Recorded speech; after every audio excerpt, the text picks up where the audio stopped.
everybody, this is Mandy from Chapel Forge. So I've talked about our hoop house in the past. We had 5 heritage turkeys in our hoop house. If you've been following along, you know that we raised commercial broad-breasted white turkeys over the summer. We already had those butchered. The 5 heritage turkeys that we had really just needed to get to the butcher. So we're not at a point where we're butchering ourselves. We have a really great Amish guy down the road that does our butchering, and he charges a really reasonable price.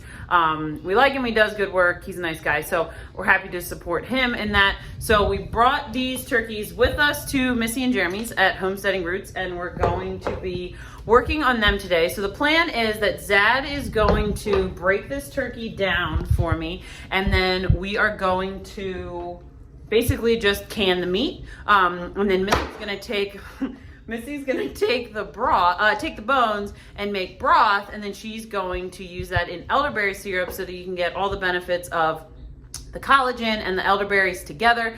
We have the feet, the heads, the necks, we have the whole, heart, gizzard, we have the whole thing. So we're gonna put the feet and the necks and all of that into the broth.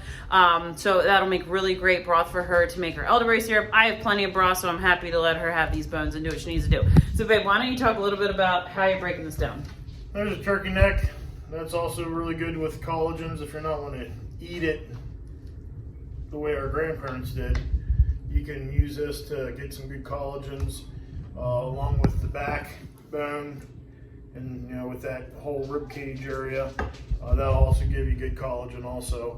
So right now, just because these birds are a little smaller, I'm just going to break down the neck, the wings, the drumsticks.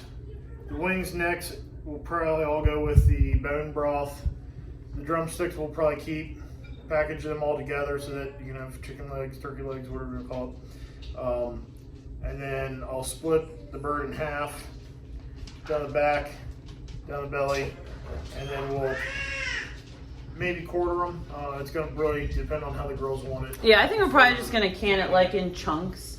So we could keep the legs out if we wanted to. You could also can just can the legs. You can't fit as much in a jar, so I'm not a huge fan of doing it that way.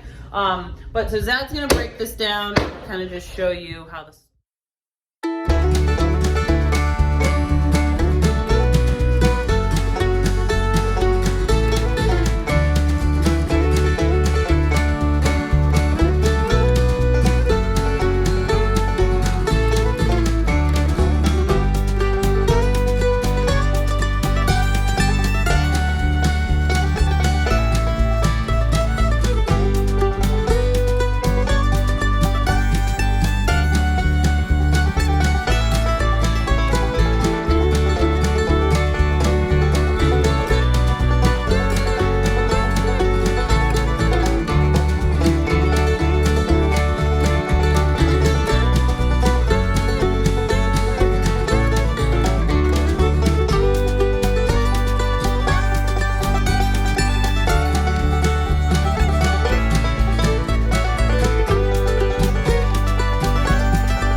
the butcher yesterday. We were kind of in a hurry. We needed to get to Christmas lights with my in-laws, and so the butcher was not quite done with the gizzards, and we always make sure that we try to get those. So Zad will just give you a quick tutorial on how to clean them. So if you do take your birds to the butcher, make sure you ask him for all the parts, all of, you know, the gizzards, the feet, the heads, all of the things. Oof, yuck. So gross, but gives you great collagen. So Zad's gonna show you quick how you do the gizzards. So I'm ripping off this kind of fatty like material. Slice here across the back. It's easier to do these when they're cold than when they're hot, like just coming out of the scald tank. You kind of hear that knife on stone kind of sound. And you're going to just take this here and drop it 4 or 5 times. Put your fingers in here and kind of crack, like cracking open an oyster. Yuck.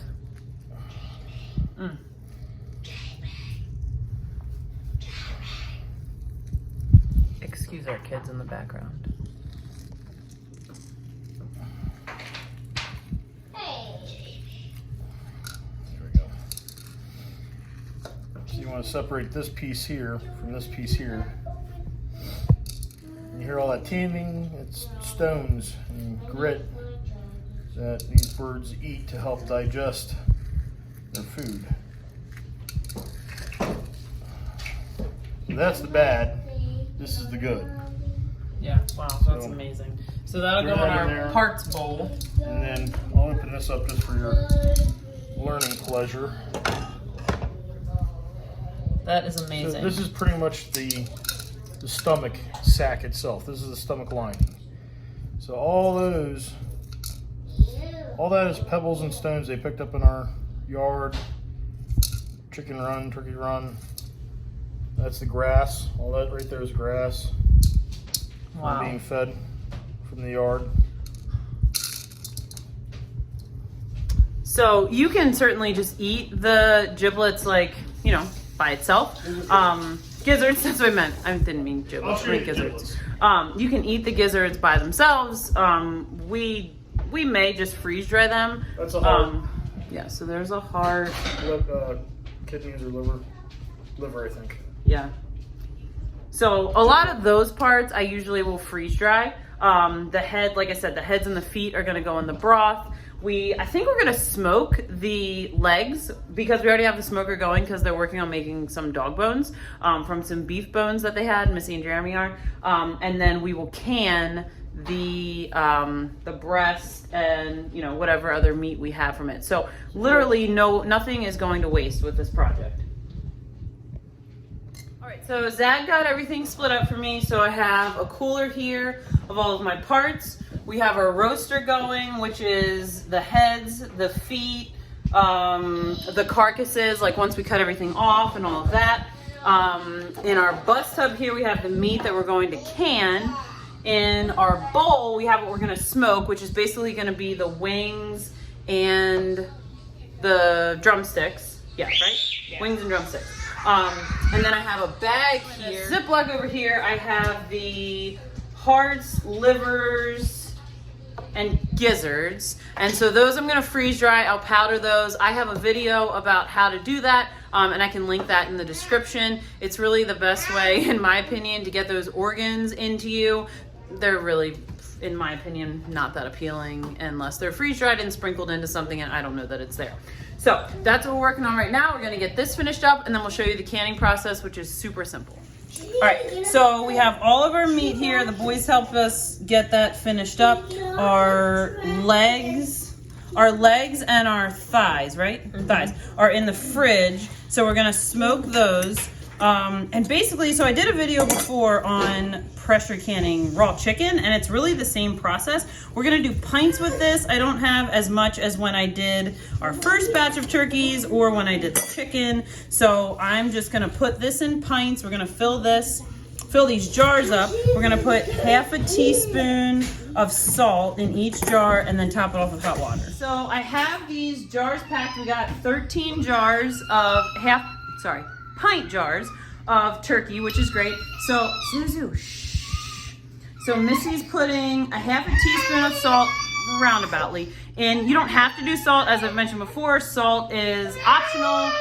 Suzu. Come here. It doesn't affect the processing or anything like that. It really just gives it some flavor. So we're gonna put the half a teaspoon of salt in each pint jar, and then we're gonna put in the hot water. You wanna leave a 1-inch headspace on these. I typically would do quarts, but I didn't really get as much from these as I did the commercial turkeys, as I mentioned. So this will be fine, because these will be great, like if we wanna make like a chicken salad, but like turkey salad or whatever for lunch or something. This is the perfect amount for our family for that.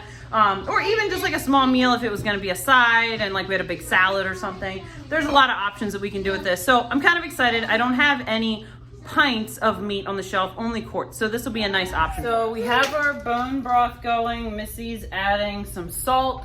Basically, you just want to cover your bones with water, and then she put in just a few splashes of apple cider vinegar. So you put that in, and basically you're gonna put it on 250, something like that. And we're just gonna let this sit all night, and then tomorrow we'll can the broth.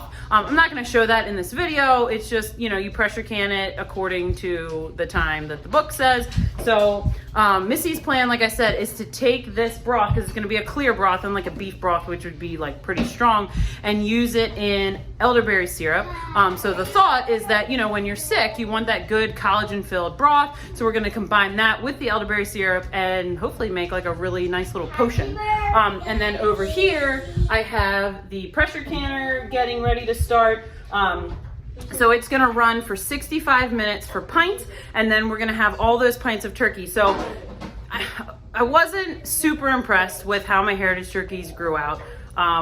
But we're gonna get, whatever I said, 13 pints of turkey out of this. We're probably gonna get, you know, if we run that broth through twice, as in we can the broth and then we fill it with water again and do a second kind of cook off with it, which I often do, especially since I have lots of feet and heads in there. We'll probably definitely do a second run on that.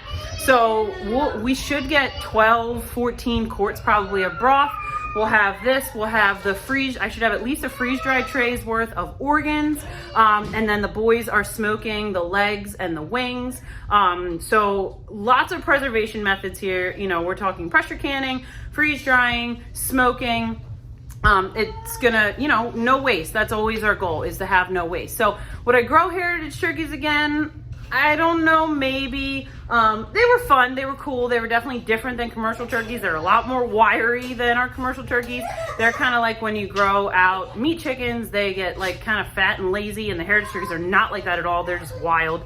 Obviously, I love the idea of the heritage turkey because they can lay eggs, and then you can either eat the turkey eggs, you can incubate them, or whatever. They don't really sit on them like a broody hen would, but you have the option to grow out your own turkeys if that's something you want to do. And obviously, I love that idea because then we have our own meat source. So I'll have to reconsider this for next year. If I want to do heritage turkeys, definitely going to do commercial turkeys because we just get a lot more bang for our buck, I feel like. But I hope this was helpful. I hope you learned something. We'll see you next time.